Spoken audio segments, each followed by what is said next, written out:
Iran और America के बीच तनाव कम होने का नाम नहीं ले रहा है। राष्ट्रपति डोनाल्ड ट्रंप की लाख कोशिशों के बावजूद तेहरान वॉशिंगटन के सामने झुकने को तैयार नहीं है। ट्रंप स्ट्रेट ऑफ हॉर्मुज को फिर से खोलने के लिए ईरान पर लगातार दबाव बना रहे हैं और इसी को लेकर अब ईरान ने ट्रंप को बड़ा झटका दिया है। ईरान की तरफ से ये कहा जा रहा है कि साल 2029 यानी कि जब तक अमेरिकी राष्ट्रपति डोनाल्ड ट्रंप का कार्यकाल समाप्त नहीं होता तब तक वो हॉर्मुज नहीं खोलेंगे। तो क्या अब ये ईरान की सीधी चुनौती अमेरिका के लिए एक धमकी साबित होगी और इसको लेकर के अमेरिका किस तरह से रिटेलिएट करेगा, समझते हैं इस वीडियो में। नमस्कार, मैं हूं आकांक्षा और आप देख रहे हैं न्यूज़ 18 का डिजिटल प्लेटफॉर्म। देखिए, ईरान ने सोमवार को ट्रंप प्रशासन के साथ किसी भी भविष्य की बातचीत से इंकार कर दिया है। ईरान ने दरअसल साफ कहा है कि वो 20 जनवरी 2029 को अमेरिकी राष्ट्रपति का कार्यकाल समाप्त होने तक इंतजार करेगा। ईरान की इस बात से अमेरिका के सामने एक बड़ी मुसीबत खड़ी हो गई है। ईरान का कहना है कि वो साल 2029 तक इंतजार करने को तैयार है, लेकिन ट्रंप के सामने किसी भी कीमत पर झुककर कोई भी समझौता नहीं करेगा। ईरानी मीडिया और संसद अध्यक्ष मोहम्मद बाकिर गालिबाफ के सलाहकार माजिद शेकरी की ओर से किए गए एक बयान के मुताबिक तेहरान अब ट्रंप का कार्यकाल खत्म होने तक अपनी मौजूदा रणनीति जारी रखेगा। ट्रंप का मौजूदा कार्यकाल 20 जनवरी साल 2029 को खत्म होगा। इसके साथ ही ईरान ने अपनी 3 पुरानी शर्तें भी दोहराई, जिससे ट्रंप प्रशासन की मुश्किलें बढ़ गई है। ईरानी संसद अध्यक्ष गालिबाफ के वरिष्ठ सलाहकार ने सोशल मीडिया पर एक पोस्ट किया, तेहरान का रुख साफ किया। उन्होंने कहा कि ट्रंप हमारे साथ किसी भी तरह के समझौते तक नहीं पहुंच पाएंगे, क्योंकि हम 20 जनवरी 2029 तक इंतजार करेंगे और हम उनका कार्यकाल खत्म होने तक इसी तरह बने रहेंगे।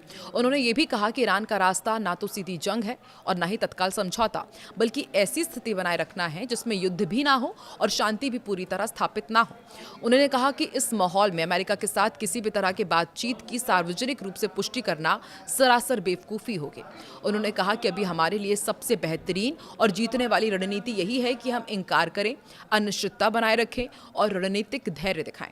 ईरान ने अमेरिका के साथ बातचीत दोबारा शुरू करने के लिए अपनी कुछ प्रमुख शर्तें भी रखी हैं। इनमें करीब 300 अरब डॉलर के मुआवजे की मांग है, जब्त की गई संपत्तियों की रिहाई है और अमेरिकी सेनाओं की वापसी शामिल है। तेहरान का कहना है कि जब तक अमेरिका इन मांगों को स्वीकार नहीं करेगा तब तक बातचीत आगे बढ़ाना संभव ही नहीं है। ईरान ने युद्ध के दौरान हुए नुकसान और कथित समझौते के उल्लंघन के लिए भी मुआवजे की मांग की है। तेहरान ने हॉर्मुज को फिर से खोलने की अपनी मांगों की स्वीकृति से जोड़ा है। ईरान के विदेश मंत्री अब्बास अराक्ची ने भी एक दिन पहले कहा था कि फिलहाल अमेरिका और ईरान के बीच कोई सीधी बातचीत नहीं चल रही है। हालांकि दोनों देशों के बीच मध्यस्थों के जरिए संदेशों का आदान प्रदान जरूर हो रहा है। अराक्ची के मुताबिक कुछ देश दोनों पक्षों के बीच दोबारा बातचीत शुरू कराने के लिए माहौल तैयार करने की कोशिश कर रहे हैं, लेकिन ईरान का कहना है कि अमेरिका जब तक समझौते के उल्लंघन को रोकने और उसके नुकसान की भरपाई करने के लिए तैयार नहीं होता तब तक औपचारिक बातचीत शुरू नहीं होगी। बातचीत के साथ साथ ईरान ने दुनिया के सबसे महत्वपूर्ण समुद्री व्यापार मार्ग में शामिल हॉर्मुज को लेकर के भी अपना रुख सख्त रखा है। ईरान के रेवोल्यूशनरी गार्ड्स ने कहा है कि अमेरिका की ओर से उसकी सभी शर्तें स्वीकार किए जाने तक हॉर्मुज को नहीं खोला जाएगा।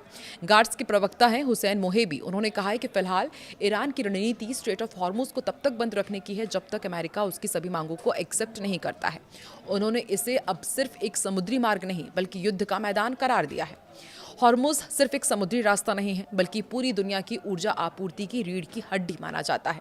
दुनिया भर में इस्तेमाल होने वाले कुल कच्चे तेल का करीब 5वां हिस्सा इसी समुद्री मार्ग से होकर गुजरता है। सऊदी अरब, इराक, यूएई, कुवैत और कतर जैसे जो बड़े तेल और गैस उत्पादक देश हैं, वो इसी रास्ते के जरिए अपने टैंकर्स को एशिया, यूरोप और अमेरिका भेजते हैं। अमेरिका और ईरान के बीच महीनों से चल रही जंग अब एक नए मोड़ पर पहुंचती दिख रही है। अमेरिकी राष्ट्रपति डोनाल्ड ट्रंप ने 9 अगस्त को हाल ही में कहा था कि अमेरिका फिलहाल नई बड़ी सैन्य कार्रवाई की जगह ईरान पर बढ़ते आर्थिक दबाव को कम करने देगा। यानी मिसाइल और बमों के बाद अब तेल, जहाज, बैंकिंग नेटवर्क और प्रतिबंध अमेरिका के बड़े हथियार होंगे। अमेरिका की दरअसल कोशिश है कि ईरान की कमाई घटे, उसके लिए हथियार खरीदना और सेना को चलाना मुश्किल हो जाए और आखिरकार तेहरान बातचीत की मेज पर आने के लिए मजबूर हो जाए। वहीं देखिए ईरान क्या कह रहा है, वो कह रहा है कि जब तक अमेरिका उनकी 3 शर्तों को नहीं मानेगा बातचीत होगी ही नहीं। लेकिन सवाल यही है कि क्या आर्थिक दबाव उतना असरदार होगा जितना ट्रंप उम्मीद कर रहे हैं, क्योंकि ट्रंप की उम्मीद के हिसाब से तो अब तक इस युद्ध में कुछ हुआ ही नहीं है। अमेरिका ने रणनीति क्यों बदली है ये भी अब समझना बहुत ज्यादा जरूरी हो जाता है। देखिए, ईरान के खिलाफ लंबे सैन्य अभियान के बावजूद युद्ध खत्म नहीं हुआ। लगातार सैन्य कार्रवाई में हथियारों और संसाधनों की खपत भी बढ़ रही है। ऐसे में आर्थिक दबाव अमेरिका को बिना बड़े नए हमलों के ईरान पर दबाव बनाए रखने का एक रास्ता देता है। ट्रंप प्रशासन खास तौर पर ईरान के तेल कारोबार को निशाना बनाकर उसकी कमाई रोकना चाहता है। ईरान की इकोनॉमिक्स के लिए तेल बेहद अहम है, ये तो हम जानते ही हैं। और अमेरिका रणनीति का एक बड़ा हिस्सा ईरानी तेल को अंतर्राष्ट्रीय बाजार तक पहुंचने से रोकना है। यहाँ सबसे बड़ी चुनौती चीन है। अमेरिकी चीनी आर्थिक और सुरक्षा आयोग के मुताबिक चीन ईरान के करीब 90% निर्यातित तेल का खरीदार है। चीन की छोटी टीपॉट रिफाइनरी ईरानी तेल की प्रमुख खरीदार है। ईरान ने भी प्रतिबंधों से बचने के रास्ते अपनाए हैं। वो शैडो फ्लीट यानी कि ऐसे टैंकर्स का इस्तेमाल करता है जिनसे तेल की असली उत्पत्ति और खरीदार की पहचान छिपाने की कोशिश होती है। इसके अलावा वैकल्पिक भुगतान और वित्तीय नेटवर्क भी काम करते हैं।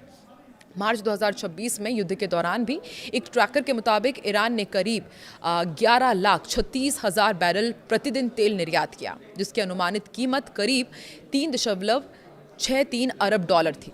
अमेरिका की रणनीति सिर्फ तेल तक सीमित नहीं है, वो ईरान से जुड़े बैंकिंग, विदेशी मुद्रा और समुद्री नेटवर्क पर भी दबाव बढ़ा रहा है। मकसद है तेल बेचना मुश्किल करना, उसे ढोना मुश्किल करना और उससे मिले पैसों को अंतर्राष्ट्रीय कारोबार में इस्तेमाल करना मुश्किल करना। इस पूरी लड़ाई में हॉर्मुज सबसे अहम हो गया है। 11 अगस्त को अमेरिका ईरान के बीच बातचीत में गतिरोध के बीच ब्रेंट क्रूड $88 प्रति बैरल और WTI $82.45 तक जा पहुंचा था। ट्रंप की ईरान से युद्ध के नुकसान की भरपाई की मांग ने हॉर्मुज खोलने पर बातचीत को और मुश्किल बना दिया है। तो अब क्या ईरान इस आर्थिक दबाव में झुकेगा? एक सवाल ये भी उठ रहा है। तो यही ट्रंप की रणनीति की सबसे बड़ी परीक्षा है। प्रतिबंध ईरान की कमाई घटा सकते हैं, लेकिन उनका असर तुरंत नहीं दिखता। ईरान के पास चीन जैसे बड़े खरीदार हैं और प्रतिबंधों से बचने के पुराने रास्ते भी हैं। इसलिए जब तक चीन ईरानी तेल खरीदता रहेगा, अमेरिका के लिए ईरान की तेल कमाई पूरी तरह से रोकना मुश्किल होता रहेगा। अब आर्थिक दबाव का फायदा अमेरिका को यह है कि इसमें अमेरिकी सैनिकों का सीधा जोखिम कम रहता है, लेकिन इसका नुकसान ये है कि हॉर्मुज संकट से वैश्विक तेल कीमतें बढ़ सकती हैं, जिसका असर अमेरिका के साथ उसके सहयोगी देशों और भारत जैसे बड़े तेल इंपोर्टर्स पर भी पड़ेगा। भारत के लिए क्यों अहम है, ये भी आपको समझाते हैं। देखिए, भारत अपनी ज़रूरत का बड़ा हिस्सा कच्चा तेल आयात करता है और हॉर्मुज में लंबे समय तक तनाव रहने से तेल और शिपिंग महंगी हो रही है। इससे भारत का आयात बिल, रुपए और महंगाई पर दबाव बढ़ सकता है। यानी ट्रंप का नया दाव सिर्फ ईरान को कमज़ोर करने की कोशिश नहीं है, इसका असर चीन, वैश्विक तेल बाजार और भारत की ऊर्जा सुरक्षा तक पहुँच सकता है। अमेरिका अभी ईरान को युद्ध के मैदान में नहीं, उसकी कमाई के रास्ते पर दबाव डालकर झुकाना चाहता है, लेकिन चीन की तेल खरीद और ईरान के वैकल्पिक नेटवर्क के कारण ये रणनीति कितनी सफल होगी, यह भी तय नहीं है। आपको क्या लगता है? एक तरफ ईरान आंखें दिखा रहा है, अमेरिका को साफ कर रहा है कि बातचीत नहीं होगी जब तक ट्रंप का कार्यकाल चलेगा, वो बातचीत नहीं करेंगी, इसी तरह से अनिश्चितता रहेगी। वहीं दूसरी तरफ अमेरिका ये कोशिश कर रहा है कि ईरान की अर्थव्यवस्था पर कहीं ना कहीं वो असर डाल सके, लेकिन चीन साथी बनकर खड़ा है ईरान के लिए। आपको क्या लगता है आने वाले दिनों में इस युद्ध का रुख किस तरफ पहुंचने वाला है? कमेंट सेक्शन में जरूर बताएं।